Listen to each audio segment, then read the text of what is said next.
வணக்கம். சில பேருக்கு தோணும், நாம வாழ்க்கையில அடிக்கடி ஏமாற்றப்படுகிறோமோ அப்படின்னு. எனக்கு ஒரு பழைய எம்ஜிஆர் பட பாடல் தான் ஞாபகம் வரும். இந்த ஏமாற்றாதே ஏமாற்றாதே ஏமாறாதே ஏமாறாதே அப்படின்னு ஒரு பாடல். ரொம்ப எனக்கு பிடிச்ச பாட்டு அது. ஆனா நான் இதை சொல்லும் போதே நீங்க என்ன நினைக்கிறீங்கன்னு எனக்கு புரியுது. ஏமாற்றாதே கரெக்ட். நம்ம வேணா யாரையும் ஏமாத்தாம நிச்சயமா இருக்கலாம். பட் ஏமாறாதேங்கிறது எப்படி நம்ம அதை கரெக்டா பண்றது, ஏமாறாமல் எப்படி இருப்பது, மற்றவங்க நம்மளை ஏமாத்திடுறாங்களே அப்படிங்கிற புலம்பல் தான் மிக அதிகமாக இருக்கு.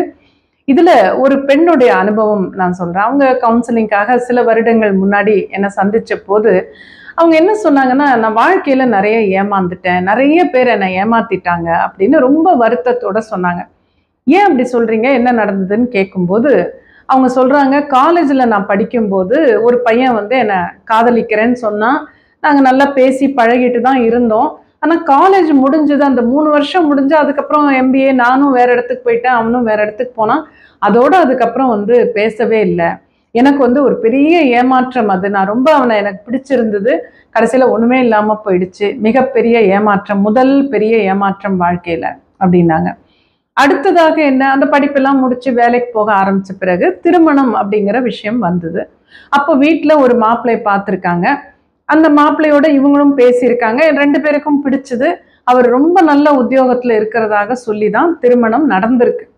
கடைசியில் திருமணத்துக்கு அப்புறம் ஓரிரு மாதங்கள் கழித்து இவங்களுக்கு என்ன தெரியுதுன்னா, அவர் சொன்ன கம்பெனி கரெக்டு, ஆனால் அவர் சொன்ன பதவி அந்த பதவி இல்லாமல் ரொம்ப சாதாரண ஒரு பதவியில் இருக்கார். சம்பளமும் குறைவு.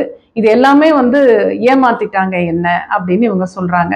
அதனால எனக்கு ரொம்ப மனசு வேதனையா போச்சு, இப்படி எல்லா விஷயத்துலயும் நம்ம ஏமாறுறோமே அப்படின்னு. இப்போ சமீபத்துல பார்த்தா அவங்க என்ன சொல்றாங்க, இவங்களுடைய ஒரு தோழி, ஒரு ஃப்ரெண்டு, அவங்களுடைய வாழ்க்கையில ஏதோ சில பிரச்சனைகள், அதுக்காக பொருளாதார ரீதியா அவங்களுக்கு சில கஷ்டங்கள். இவங்க கிட்ட கொஞ்சம் பணம் கேட்டிருக்காங்க. இவங்களும் வேலைக்கு போறதுனால பணம் இவங்க கிட்ட தனியா கொஞ்சம் சேமிப்பு இருக்கு. அப்போ இவங்க தோழி தானே, ஃப்ரெண்டு தானே, ஒரு 3 மாசத்துல திருப்பி கொடுக்குறேன்னு சொல்றாங்களேன்னு சொல்லி இவங்க கிட்ட கணவருக்கு தெரியாம இருந்த அந்த சேமிப்பு மொத்தம் சில லட்சங்கள் அவங்களுக்கு கொடுத்துருக்காங்க. இப்போ 3 மாசங்கிறது 3 வருஷமே ஆயிடுச்சு. ஆனா அவங்க அதை திருப்பி கொடுக்குற மாதிரியே தெரியல. நான் என்ன பண்றது, எனக்கு பணம் வரலன்னு ஏதோ சில காரணங்கள் சொல்லிட்டு இருக்காங்க. இப்போ இவங்க என்ன சொல்றாங்கன்னா, அவளுக்கு நல்லா தெரியும், என்னோட கணவருக்கு தெரியாம நான் சேர்த்து வச்சிருக்கேன்னு தெரிஞ்சுதான் கேட்டாங்க. நானும் ஹெல்ப் பண்ணோன்னு நினைச்சு கொடுத்தேன். ஆனா இப்ப திருப்பி கொடுக்க மாட்டேங்கிறாங்க. ஏன்னா யாருக்கும் வீட்டுல தெரியாது அந்த பணத்தை பத்தி. அதனால நான் யார்கிட்டயும் போய் சொல்ல முடியாதுங்கிறது அவங்களுக்கு தெரியுது. அதனால திருப்பி கொடுக்காம ஏதாவது எக்ஸ்கியூஸ் சொல்லிட்டே இருக்காங்க. என்னுடைய தோழி கூட என்னை ஏமாத்திட்டா. இப்படி வாழ்க்கையில எல்லாருமே என்னை ஏமாத்திட்டு இருக்காங்க, அடிக்கடி நான் ஏமாறுறேன் அப்படின்னு திரும்ப திரும்ப அதை பல முறை சொன்னாங்க.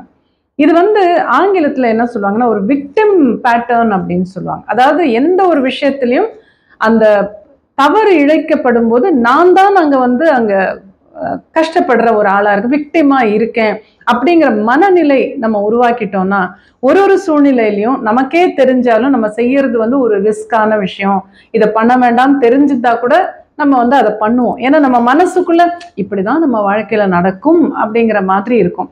அதனால நம்ம ஏமாறாமல் இருக்கணும்னா ஃபர்ஸ்ட் நம்ம அந்த பிரசன்ஸ் ஆஃப் மைண்ட் வேணும். இப்போ அந்த தோழி பணம் கேட்குறாங்க, நம்ம கிட்ட இருக்கிற எல்லா பணத்தையும் எடுத்து கொடுக்கும்போது கொடுத்துட்டாங்கன்னா திரும்ப பிரச்சனை இல்லை. பட் அந்த அடுத்ததையும் நம்ம யோசிக்கணும். எப்பவுமே அந்த ஏமாறுறது எதனால, இப்போ லவ் பண்ணும்போது எப்படி ஏமாறுறாங்க, கண்டிப்பாக கல்யாணம் பண்ணிப்பாங்க, கண்டிப்பாக நல்லா இருப்போம், அந்த பாசிட்டிவா மட்டும் பார்க்குறோம். திருமணம் ஆகும் போதும் சரியாக விசாரிக்காமல் அவங்க என்ன சொல்றாங்களோ இந்த உத்தியோகத்துல இருக்கேன்னா அப்படியே எடுத்துக்கிறது. அதே மாதிரி பணம் கொடுக்கும் போது என்ன நினைச்சு கொடுக்குறாங்க, கண்டிப்பாக திருப்பி கொடுத்துருவாங்க. ஸோ எல்லாமே நம்ம பாசிட்டிவா இருக்கணுங்கிறது வேற. பட் பாசிட்டிவா மற்றவங்கள நம்ம பார்த்துக்கிட்டே இருந்தோம்னா நம்ம அங்க என்ன பிரச்சனைகள் வரக்கூடும் அப்படின்னு சிந்தனையே இல்லாம போயிடுது. அப்போ இந்த மாதிரி ஒரு பையனை விரும்பும் போது கூட சப்போஸ் அது சரியா வரலன்னா நம்ம என்ன பண்ணணும் அப்படிங்கிறதும் மனசுல இருக்கணும். திருமணம்னு வரும்போது இன்னும் நல்லா தீர விசாரிக்கணும். ஏன்னா அவங்க சொல்றது உண்மையாக இல்லைன்னா என்ன பண்றது. அதே மாதிரி பணம் கொடுக்கும்போது இவங்க திரும்ப கொடுத்துட்டா பரவாயில்ல, பட் கொடுக்கலன்னா என்ன பண்றதுன்னு யோசிச்சோம்னா அப்ப நம்ம அவ்வளவு பணம் கொடுத்துருக்க மாட்டோம் இல்லையா. இதுதான் நான் அவங்களுக்கு சொன்னேன். இப்ப இதுல மத்தவங்க நம்மளை ஏமாத்துறாங்கன்னு நம்ம சொல்றதை விட நாம ஏமாறுகின்றோம் அப்படிங்கிறது உண்மை. அங்க பாத்தீங்கன்னா அந்த விக்டிம் மென்டாலிட்டியை உடைச்சிருங்க. என்ன யாரும் ஏமாத்த முடியாது இனிமேல். இப்போ இத்தனை விஷயங்கள் நடந்திருக்கு வாழ்க்கையிலன்னா இதெல்லாம் பாடங்கள். இதுல இருந்து நம்ம என்ன புரிஞ்சுக்கணும்னா, எந்த மனிதரா இருந்தாலும், அது எவ்வளவு நெருங்கிய உறவாக இருந்தாலும், முக்கியமாக பண விஷயம்னு வரும்போது அந்த வாங்கும்போது அவங்க பேசுற விதம் பின்னாடி கண்டிப்பாக இருக்காது. இதை நம்ம மனசுல நல்லா கொண்டு வந்துட்டோம்னா, நம்ம நிறைய பணம் கொடுத்து அது திரும்ப வராம கஷ்டப்படுறதை விட, அவங்களுக்கு உண்மையாக உதவணும்னு ஆசையா இருந்தா கொஞ்சம் பணத்தை நம்ம கொடுத்துட்டு இந்த பணம் திரும்பி வரலைனாலும் பரவாயில்லன்னு மனசுல நம்ம முடிவு பண்ணிக்கலாம். அப்ப அங்க ஏமாறுவதுங்கிறது இல்ல, தெரிஞ்சு நாம உதவுறோம். சரி, அவங்க 5 லட்சம் கேட்கறாங்க, நம்ம கிட்ட இருக்கு, ஆனா அவ்வளவும் கொடுத்தா வரலைன்னா என்ன பண்றது? அப்ப நம்ம என்ன சொல்லலாம்? இந்த பெண், நான் 50,000 ரூபாய் கொடுக்குறேன், இவ்வளவுதான் என்னால முடியும், நீ எப்ப முடியுமோ திரும்பி கொடுன்னு சொன்னா, அது வரலைன்னாலும் நம்ம மனசுக்குள்ள சரி பரவாயில்ல, நம்ம ஒரு ஹெல்ப் பண்ணோம்னு நினைக்கலாம். அப்படி இல்லாம நம்ம மொத்தத்தையும் கொடுத்துட்டு வரும்னு நினைச்சிட்டு வராத போது நான் ஏமாற்றப்பட்டேன் அப்படின்னு சொல்றதை விட கொஞ்சம் நம்ம தான் உஷாரா இருக்கணும். இந்த மாதிரி அனுபவங்கள்லாம் நமக்கு வாழ்க்கையில பாடங்கள் தான். இதெல்லாம் சில பேர் சொல்லுவாங்க, I have failed in life, நான் தோல்வி அடைந்து விட்டேன். இதெல்லாம் தோல்விகள் கிடையாது. ஒவ்வொரு சின்ன தோல்வின்னு நம்ம எதை நினைக்கிறோமோ அது எல்லாமே நமக்கு பாடங்கள் தான். ஸோ நம்ம ஏமாறாமல் இருக்கணும்னா அந்த நெகட்டிவானதையும் யோசிக்கணும். இந்த விஷயத்துல பாசிட்டிவா நடந்தா இப்படி இருக்கும், ஆனா இது நடக்கலைன்னா என்ன ஆகும், அதையும் யோசிக்க நமக்கு துணிவு இருக்கணும். நிறைய பேருக்கு அது கிடையாது.